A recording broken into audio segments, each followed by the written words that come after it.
Hello दोस्तों, good afternoon. आप सभी को नमस्कार। आज ऐसे एक मुद्दे पे ये वीडियो बना रहा हूँ मैं। सबसे पहले मैं भारत की जनता को यह धन्यवाद देता हूँ और उनको मैं बधाई देता हूँ कि जो भारत की शिक्षा व्यवस्था जो कई सालों से खतरे में जा रही थी, आज वो शिक्षा व्यवस्था हमें सुधरते देखी जा रही है। तो सबसे पहले तो मैं बधाई देना चाहता हूं कि भारत के एजुकेशन मिनिस्टर धर्मेंद्र प्रधान, जिनका इस्तीफा पिछले 35 दिनों से छात्र जो प्रोटेस्ट पे बैठे हैं, कांग्रेस जनता पार्टी के छात्र, जो भारत के छात्र आज दिल्ली जंतर मंतर पर पिछले 35 दिनों से जो प्रोटेस्ट पे बैठे हैं, आज उनका सपना पूरा होते हुए दिख रहा है। और अभी कुछ मिनट पहले ही सरकारी वेबसाइट से और न्यूज चैनलों से खबर सुनने को मिल रही है कि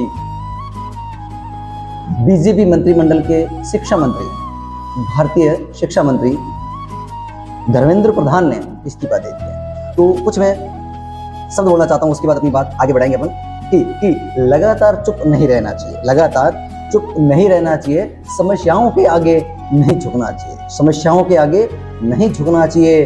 बुलंद अपनी आवाज तुम करो, बुलंद अपनी आवाज तुम करो, क्योंकि बार बार जुल्म नहीं सहना चाहिए, बार बार जुल्म नहीं सहना चाहिए। इसलिए सरकार का जनता के ऊपर हमेशा जुल्म बढ़ गए थे। तो आपने सुना होगा, ये हमारे हिंदू धर्म के अंदर और इंडियंस के अंदर कि जब जब जब जिस चीज का जुल्म बढ़ता है तो उसका अंतिम दौर शुरू हो जाता है।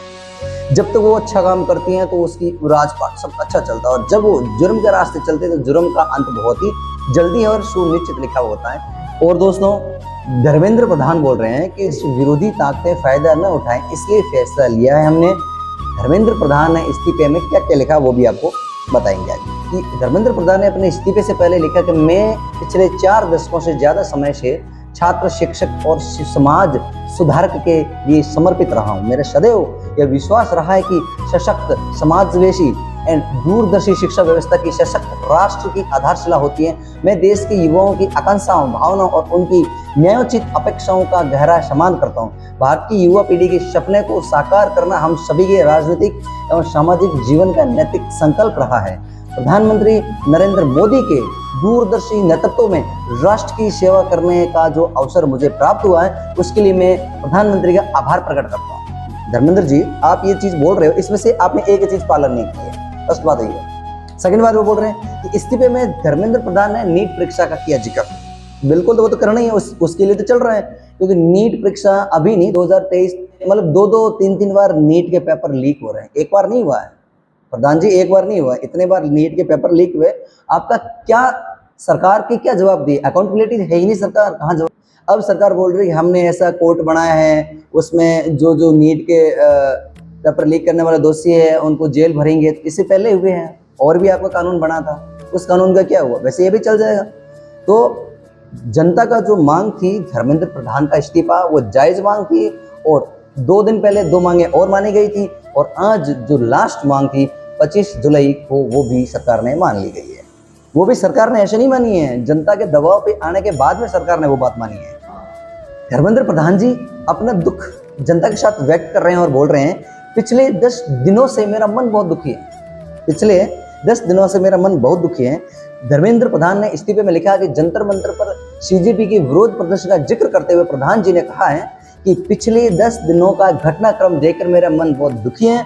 यह मेरे लिए व्यक्तिगत प्रतिष्ठा का विषय नहीं है। भारत की युवा शक्ति ही इस देश की असली ताकत है। देश की युवा शक्ति को भ्रम के कुचक्र में फंसने नहीं देंगे, यही मेरा संकल्प है।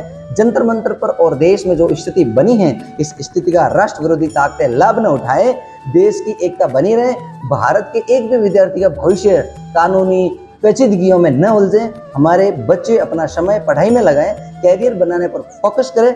इसी बात पर विचार करते हुए मैंने अपना त्याग पत्र प्रधानमंत्री को भेजा है। चलो, धर्मेंद्र प्रधान जी वो बोलते ना, देर आए दुरुस्त आए, लेकिन आए तो सही।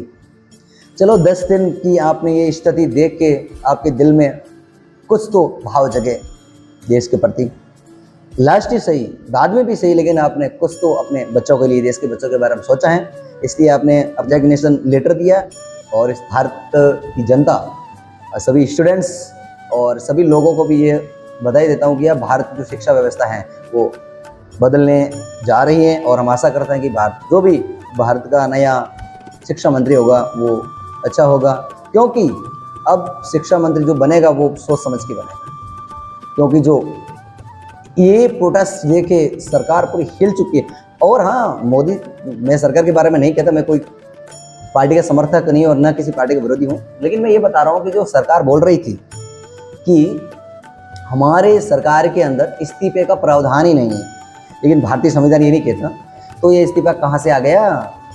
बताइए इस चीज़ का जवाब। तो संविधान भारत का मद्देनजर रखते हुए इस स्टूडेंट्स ने जो प्रोटेस्ट किया है, मैं उनको बहुत बहुत धन्यवाद देता हूं और दिल की गहराइयों से उनका हार्दिक अभिनंदन करता हूं कि उन्होंने अपनी बात रखी और सरकार को झुकने पर मजबूर कर दिया। एक बार फिर बहुत बहुत धन्यवाद। Thank you so much.